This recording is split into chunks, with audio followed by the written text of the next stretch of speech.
Hola, ¿cómo están, estimados alumnos y alumnas del curso en Abogacía a Distancia de la Universidad Católica de Cuyo, sede San Juan y San Luis, el curso de Razonamiento Jurídico Aplicado? Hoy nos vamos a referir al módulo número 6 como modo de auxilio no sincrónico en el estudio de este módulo número 6 con esta grabación. Así que bueno, bienvenidos todos y todas, y no se olviden de ponerme me gusta en el YouTube. Bueno, entonces vamos a compartir mi primer trabajito de PowerPoint, a ver si lo puedo hacer. No sé si lo estamos viendo o no. A ver, vamos a ver, espérense un segundo. Chinky, share screen, ahí está, ahí lo vamos a compartir. Ahora sí, tenemos que estar viéndolo, ahora sí lo estamos viendo. Muy bien, bueno, miren, hoy estamos entonces con módulo 6, argumentaciones de principios, el juicio estimativo del juez, interpretación constitucional e interpretación previsora. Ya vamos a ver que hay otros tipos de interpretación que hemos traído a colación, que no estaban en el programa. Hipótesis de conflictos hallándose en juego derechos fundamentales. Y a lo último hemos incluido un bonus track que no estaba en el programa, que es el tema del lenguaje claro y lenguaje inclusivo, que me parece fundamental para cerrar este curso de razonamiento jurídico aplicado. En el programa vamos a encontrar también como punto 2 y 3 del módulo, hipótesis conflictivas hallándose en juego de derechos fundamentales. Los hemos desarrollado, pero esto incluye también los juicios de ponderación, que eso ya estaba en los módulos anteriores. Por eso, en esto nos remitimos a lo trabajado en los módulos anteriores. También estaba el núcleo esencial de los derechos humanos y la aplicación de las fórmulas. La injusticia extrema no es derecho, de Radbruch y Alexi, y lo que es insoportable no puede ser derecho, de Struck en Alemania, y eso ya lo hemos visto en los módulos anteriores, así que a eso no nos vamos a referir. Ustedes lo tienen que estudiar de allí, de los módulos anteriores. Bien, entonces arrancamos con la primera diapositiva, que le he puesto de título "Es el derecho a un sistema de reglas", que en realidad es el título de una obra de Dworkin. Pero va más allá de "Es el derecho a un sistema de reglas". Ya vamos a ver que vamos a hablar de Dworkin y de otro autor más. Bien, en Argentina y en otros países latinoamericanos, según mi profesor estuve estudiando, les cuento, una diplomatura muy linda. Estuve haciendo el nivel 5, son 10 niveles, 10 módulos. Y el nivel 10 o el módulo 10 estaba a cargo del doctor Marcelo Koenig de la UBA, que es filósofo y además, bueno, tiene de todo, tiene que tener un currículum así de largo, pero, y él nos decía que en Latinoamérica sobre todo pegó mucho lo de la pirámide de Kelsen.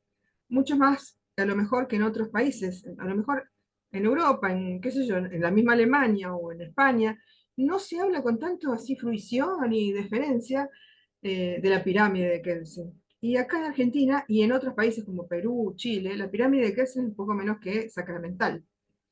Pero que para él, para Marcelo Koenig, está bien, la pirámide de Kelsen significa la constitución, las leyes, los decretos, y abajo las reglamentaciones. Debajo de la constitución también podrían estar las ordenanzas municipales, etcétera. Ya lo saben, ustedes lo han estudiado de otras materias.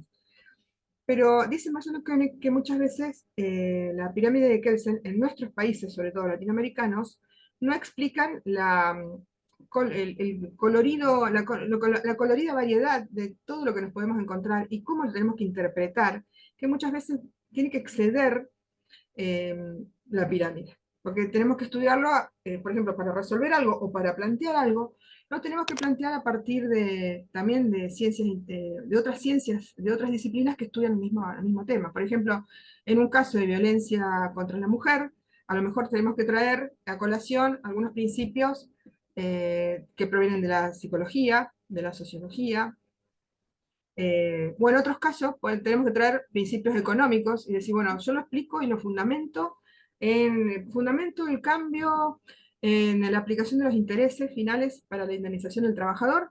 No lo fundamento en la pirámide de Kelsen, porque si yo lo tuviera que fundamentar en la pirámide de Kelsen, tendría que obedecer, por ejemplo, en el caso de San Luis, a rajatabla tendría que obedecer un fallo plenario, un fallo en casación, que en San Luis que establece obligatoriamente la tasa activa, como la tasa activa que se aplica solamente a la tasa activa del Banco Nación. Cuando uno logra una liquidación, se aplica la tasa activa hasta el momento del efectivo pago. ¿Qué pasa con la tasa activa? Si uno la compara con el índice de precio del consumidor, la variación de los precios en el supermercado, da muchísimo más lo otro. Es realmente, el otro da 100, por ejemplo, y acá te da 30. Es realmente, se van licuando todos los créditos de los trabajadores o de las personas que tienen un crédito. Entonces uno busca otros medios, busca la economía, busca la estadística, busca otras cosas fuera de la pirámide de Kelsen. Entonces esto es lo que dice Marcelo Koenig, que la pirámide de Kelsen es una entelequia, es una cosa ideal, pero en la vida real tenemos que recurrir a otros elementos, aparte de las normas que están positivas. Bueno, dicho lo cual, seguimos. Entonces, sin embargo, corriente como las que hemos estado revisando, las de Dworkin, la de Atienza, de Rodolfo Vigo, ya vamos a ver que acá pusimos un autor más. Estos autores propugnan que los jueces tienen que resolver no solo en base a normas positivas, como acabo de decir, sino también en base a los derechos humanos y derechos fundamentales. Habla de derechos fundamentales también un autor que se llama Luigi Ferrarioli, y los principios fundamentales de derecho. Bueno, en la actualidad, este tema volvió al escenario a partir de una, bueno, no está en actualidad, porque es una obra de Ronald Dworkin llamado ¿Es el derecho un sistema de reglas?, que le daba el título a esta parte. Es el derecho un sistema de reglas, entonces pertenece a Ronald Dworkin de 1967. Y decía Dworkin que los jueces, al momento de resolver el conflicto, como los abogados al momento de argumentar para tratar de convencer al juez de algo, y los justiciables, los clientes nuestros, cuando somos abogados, los clientes, o los justiciables en el caso de alguien que esté en la justicia. Los justiciables, cuando tienen que interpretar una ley, lo hacen usando otro tipo de normas, además del derecho positivo, que podrían ser principios y directrices de la realidad u otras situaciones o otra información que pase de la realidad, como lo acabo de explicar recién. Y estos presentan, estas normas, estas otras normas, o las costumbres, pueden ser, presentan sustanciales diferencias respecto de la norma positiva, que sería la ley, la reglamentación, la ordenanza municipal, así. Entonces, de nuevo, again, Dworkin dice, el derecho no solo se conforma con normas, sino también con otros elementos, eh, que son de carácter indispensable y son lógicamente distintos. Por ejemplo, los principios generales del derecho. Descubrir que un principio es jurídico y no es un ejercicio que se agota con una constatación sociológica, supone encontrar que además de aplicar el principio, yo le voy a hacer una argumentación justificadora. Por ejemplo, hay un principio en el derecho laboral colectivo, que es el principio de la libertad sindical. Hasta 1957, bueno, en 1949, saben que hubo una constitución que fue abrogada por un golpe de Estado, sangriento golpe de Estado en 1955, pero la Constitución es una Constitución de 1949 y hasta 1949 estaba perfectamente válida y en realidad no había razón para abrogarla. O sea, la dejaron de lado y nunca más hablaron de ella. Bueno, la Constitución del 49 establecía la libertad sindical, creo, porque tenía un artículo que era el artículo 40, que hablaba de profundos derechos de carácter laboral. Pero vamos a la que está vigente hoy.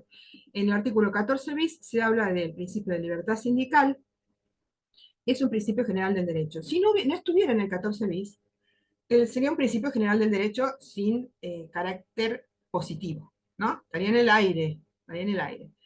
Entonces, un juez laboral tendría que resolver una cuestión de derecho sindical, si no, y además lo resuelvo por el principio de libertad sindical. Bueno, vos ya lo resolviste por la libertad sindical. Por ejemplo, había un trabajador que se quería afiliar y la empresa no lo quería dejar y decía, si vos te afilias te despido. Y entonces el trabajador va ante la justicia y pide una medida cautelar y dice, quiero que se dicte una medida cautelar por la cual me establezca una protección especial y que si yo me afilio no me despidan. Entonces el juez, que supongamos no tiene el principio de libertad sindical como norma positiva, al final lo va a resolver por un principio general de libertad sindical que también proviene del principio de la libertad en general. En la libertad general, de ahí viene la libertad médica, la libertad sindical, la libertad, no sé, tecnológica. Bueno, entonces la libertad sindical. Y el juez lo va a resolver por ese principio general del derecho de la libertad sindical. Entonces después lo tiene que justificar. Y además lo justifico, no sé, busca, busca siempre, miren, ¿ven la biblioteca esa? Bueno, tengo del otro lado otro pedazo de biblioteca. Y si yo quisiera, podría tener en este lado todo lo que me hace lugar y del otro lado lo que no hace lugar, porque el derecho es así. Por eso lo importante es tener unos valores y unos principios siempre favorables al ser humano, que se llama pro homine, eso, ser humano, a la libertad de las personas, al respeto por la vida en todo sentido y sin fundamentalismos. Y entonces es muy importante que el juez tenga esos valores, porque si no, si resuelve solo en base a la norma positiva, hay muchas veces cosas que no están puestas en la norma positiva. La norma positiva, como les he explicado, es la ley, la ordenanza, lo que se haya sancionado formalmente. Y entonces pueden llegar a resolver cosas que son muy injustas.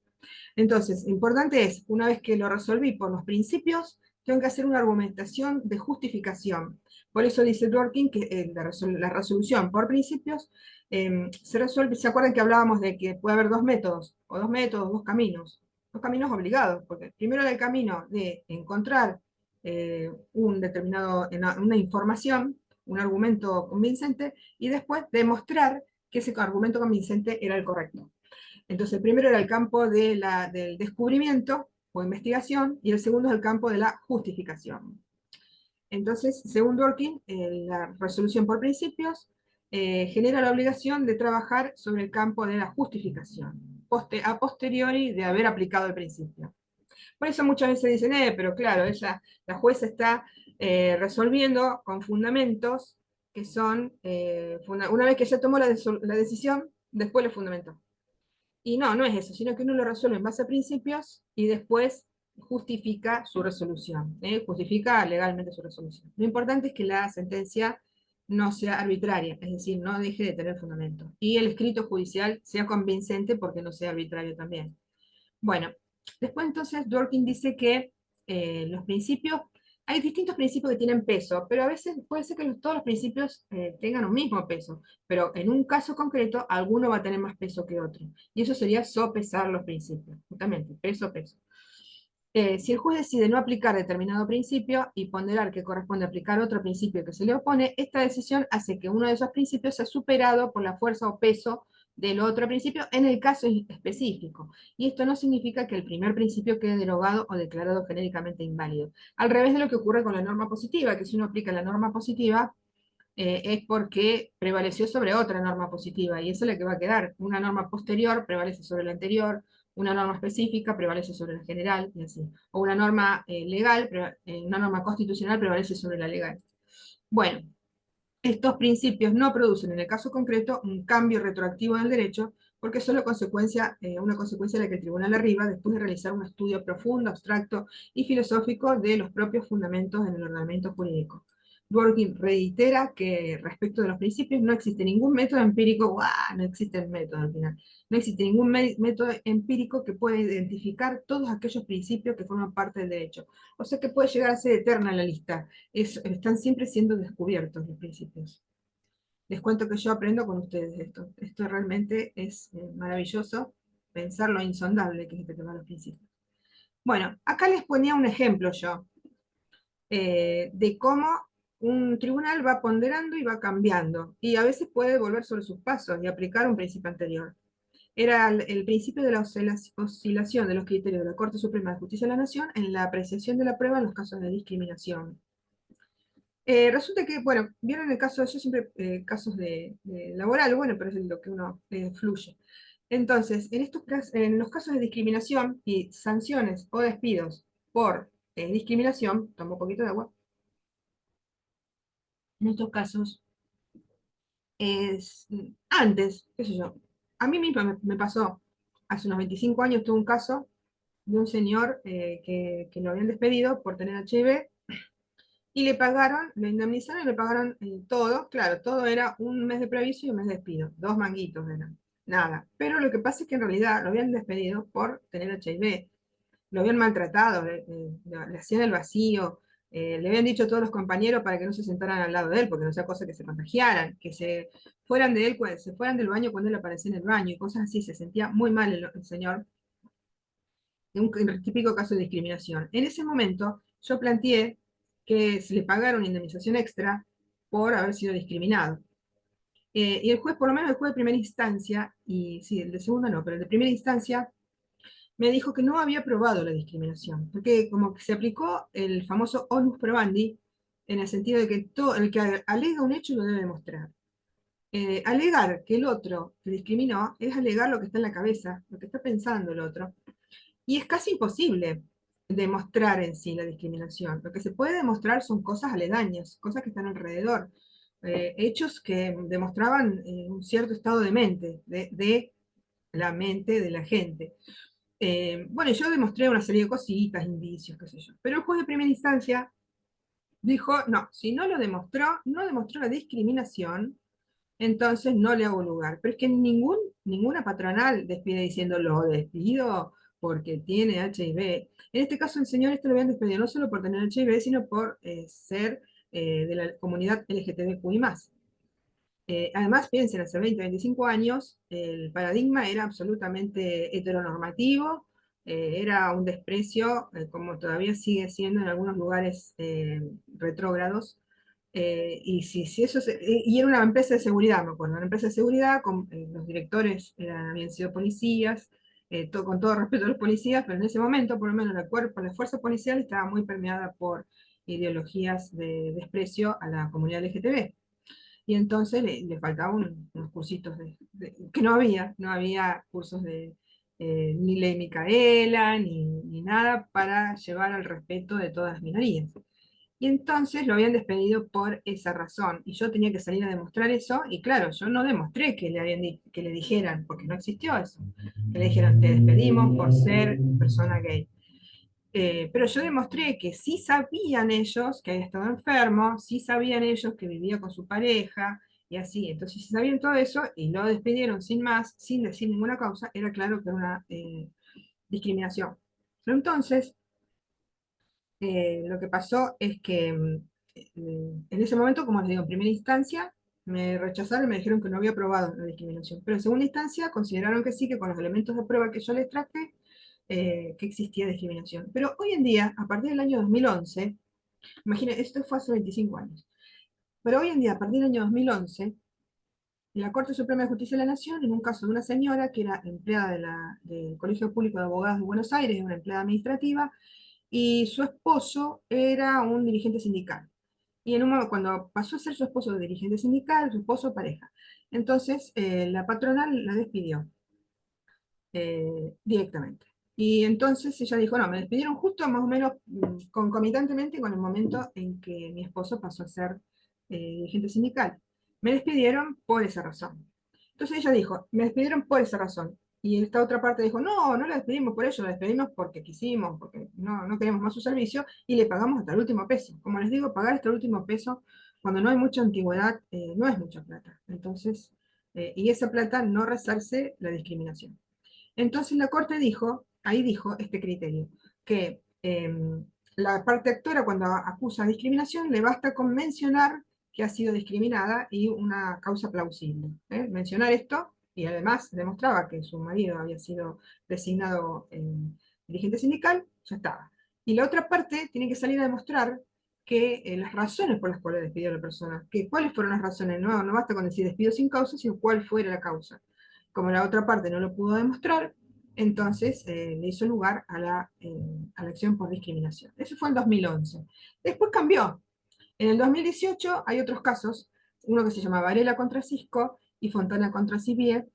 En el 2018, en otros casos, la Corte dijo, la parte actora no solo que tiene que mencionar la causa por la que ha sido discriminado, sino que tiene que demostrar la causa, demostrar los elementos que hacen a lo que menciona. O sea, ya es más fuerte lo que está pidiendo. Y la parte demandada le basta con decir, mencionar la causa por la que despidió, no siendo necesario que lo demuestre. O sea, aflojó el onus probandi entre uno y otro.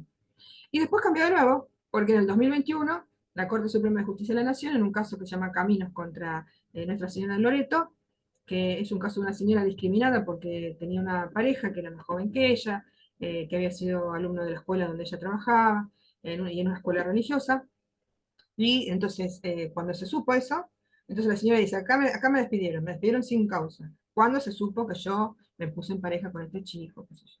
Y entonces ahí la Corte dijo, a la parte actora, lo mismo que había dicho en Peliconi, a la parte actora le basta con mencionar la causa por la que ha sido despedida, simplemente mencionarlo, y la parte demandada tiene que salir a demostrar por qué razón despidió, que no fue por discriminación.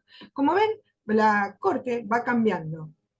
Se cambia ya sea porque los hechos son distintos, pero también porque va cambiando el modo de pensar de la comunidad, de la sociedad.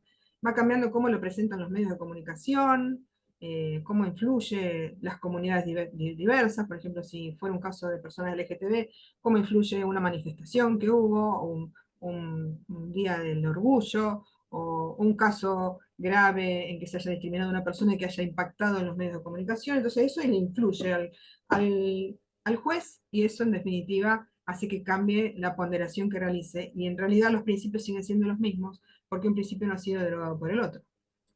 Bien, entonces ahora hablamos de Robert Alexi. En el caso de Robert Alexi, que ya lo hemos visto, consideró que la distinción de resolver por los principios o resolver por las normas positivas solamente tiene un carácter funcional, es decir, en los casos concretos, ahí vamos a ver si lo resolvemos por los principios o por las normas. Trató de comprender cuál era el objeto de este estudio y la forma en que son usados. Y entonces, conforme lo dice Alexi, el punto decisivo para la distinción entre reglas que serían las reglas positivas, y los principios generales del derecho, es que los principios son mandatos de optimización, eso ya lo hemos visto en las unidades anteriores, mandatos de optimización, mientras que las reglas o normas positivas tienen el carácter de mandatos definitivos. Claro, porque ya están dictadas, y la única forma de dejarlos sin efecto es que venga una norma y los derogue. La argumentación jurídica, Robert, entonces, ¿se acuerdan que el método se llama de la argumentación jurídica? El otro era la ponderación. Recuerden, ponderación igual Dworkin. PD, ponderación Dworkin. Y acá, argumentación Alexi, las dos con A. A, Alexi. Argumentación Alexi. Ponderación Dworkin. Argumentación Alexi. Bueno, la argumentación jurídica, Robert Alexi, asume la pretensión de fundar el método jurídico mediante la aplicación de un componente con mayor racionalidad que la mera concurrencia de normas en el debate de cuestiones jurisdiccionales.